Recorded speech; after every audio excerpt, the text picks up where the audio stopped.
Greetings everyone, and welcome to the SoloCast for June 11th, 2012. Let's jump right into the Sabermetrics. I've gotten a lot of questions on Twitter about people wanting to further their education or maybe start using Sabermetrics in their handicapping. Well, let me give you a little history first. Sabermetrics, all hail the founder, Dr. Bill James. The thing about Sabermetrics is it focuses on historical analysis to do things like say who is the better offensive producer over their career, Barry Bonds or Babe Ruth, for example. And it uses things to analyze things from the past. Sabermetrics is not meant to predict full games for sports investing and gambling, okay? That's not what it was intended for. It's more for measurement. How do you measure Team A's defense versus Team B's defense? How do you determine if the 1927 Yankees were a better team than the 1957 Yankees? Those are the concerns of Sabermetrics.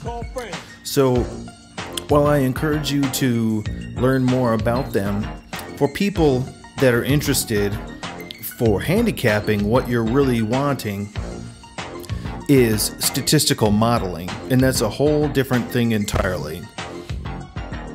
The biggest point of this podcast is what you want to learn is to be a statistical modeler. When I talk about Sabermetrics, it's a very loose definition, because what I'm kind of referring to is just basically using mathematical principles and their application toward game prediction in a certain sport. Okay, so that's the difference between Sabermetrics and statistical modeling. Huge difference. One is for measuring things in the past. The other thing is for predicting things that are going to happen now or in the future. Now, a couple of tools that I use, people are always asking. I use a lot of linear regressions to make my model. Like people will ask me, well, what do you look at exactly? Well, I look at a whole lot of things, and I try and come up with the things that are most indicative of victory or against a spread success. I use linear regressions to find out if, let's say, the result of one of my formulas or a single statistic has any kind of correlation to immediate winning. Okay, a good example right there is Pythagorean expectation, and the results in many outputs from that, including my definition PNUM, where you figure out how many games a team should be winning or losing based on their current data.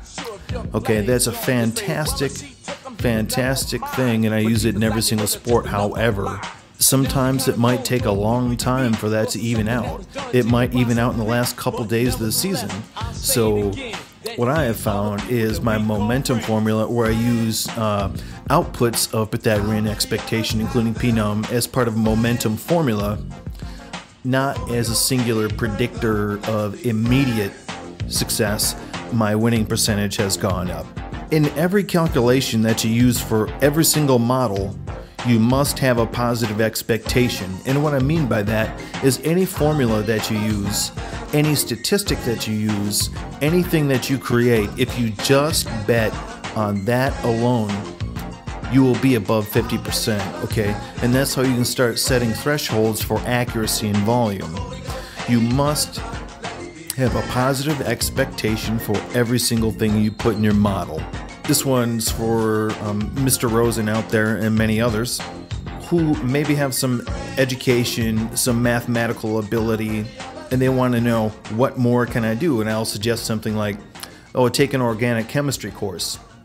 See, organic chemistry, the reactions are not quite as predictable, okay? And that is what happens in statistical modeling. For example, I have 5 basic pillars in my model that I'm looking for. However, if I have one power rating and it also agrees with my starting pitching rating, it has an above 60% success. However, if I add my momentum calculation to that, the win percent does not go up. Actually, it goes down. So sometimes when you add good on top of good on top of good, it doesn't exactly raise your win percentage. So be careful for that. Make sure you keep accurate records and keep that in mind. What you're looking for is profitable and positive expectations, and be open to whatever the data may suggest. Again, if you add something that sounds like a winner, your win percent might not actually go up. Understand whatever model you create is an organism, and it must be studied, observed, and you must learn its characteristics. I'll give you a good example. My main model that I use is absolute junk on Mondays. I am to stop betting on Mondays. I lose every single Monday. And what happens is my power rating, starting pitching, everything just seems to go out the window.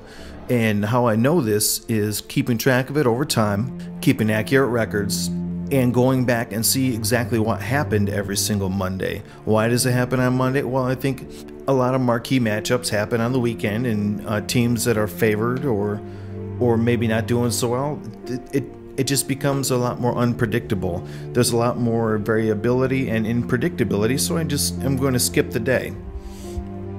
All right, on to some questions that I've received through the web.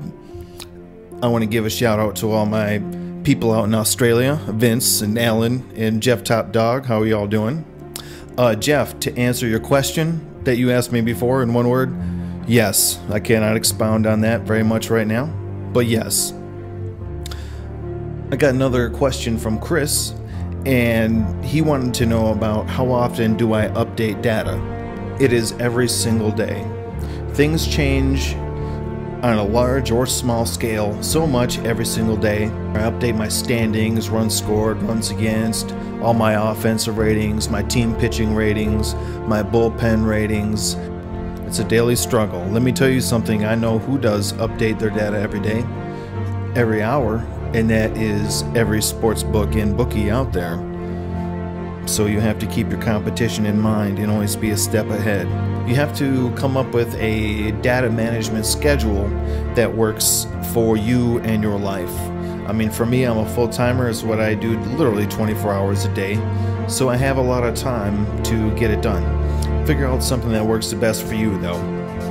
The next topic I want to bring up is sports books and bookies and their inflexibility. What is the one advantage that the individual handicapper has over a monolithic organization?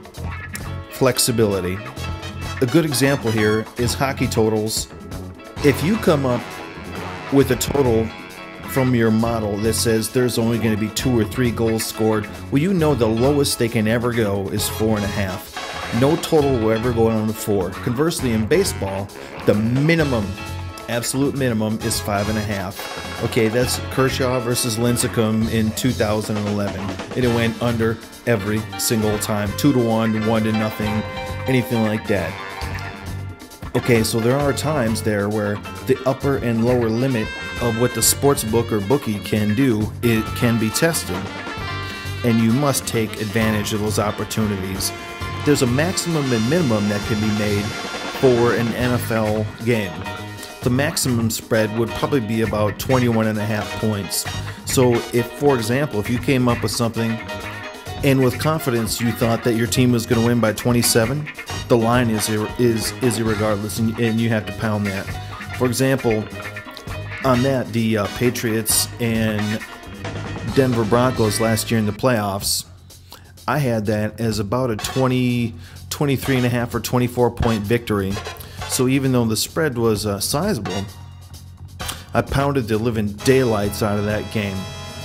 And I exploited the book's self-imposed limits and used my flexibility to destroy their monolithic practices. Try and incorporate the same kind of things in your everyday handicapping, and you will make more money, and that is the point. The next topic I want to talk about is other websites that are out there. The first thing I look at when I go to a website is the website that you're on gets paid if you lose. So be careful where you get your information from and realize how everyone is positioned for the revenue stream. Some people have criticized me for selling my picks or having clients, but then they go and get their information from or belong to a website that makes money off of their losses. Think about that for a second. The last thing I want to talk about is statistical modeling versus trend-based handicapping. You can always look on Vegas Insider every day or some other website and see these unbelievable trends, 13-0, 14-1, blah blah, whatever, and you'll be surprised how many times things like that go down.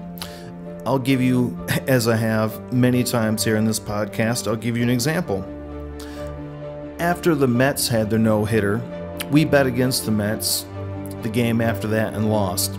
I got a pretty tersely worded email from someone who said, "Don't you know about the trend about betting on a team after a no-hitter and how bad it is?"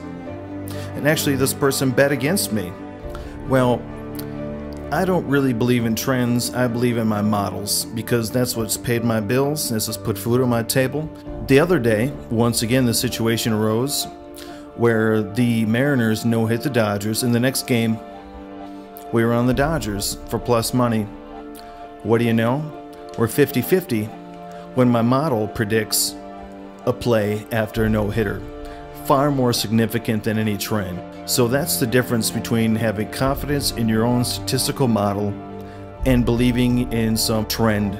If you want to be a handicapper like me, who uses math and statistical modeling, believe in what you do. And if you don't believe in what you do, refine it until you do.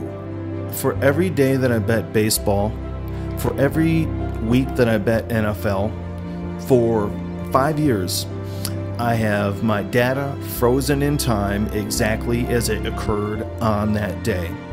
So if I want to know what the Pythagorean expectation was for a team in the NFL in week 8 of 2009, it's at my fingertips. Being able to go over your past data, reverse engineer losses, and to get better year over year is the way to prosperity. I want to thank you for listening to my podcast here. Now go out there, kick some ass, make some money, and tell the world about it. Go forth and prosper, people. This is Solo Bass. Out.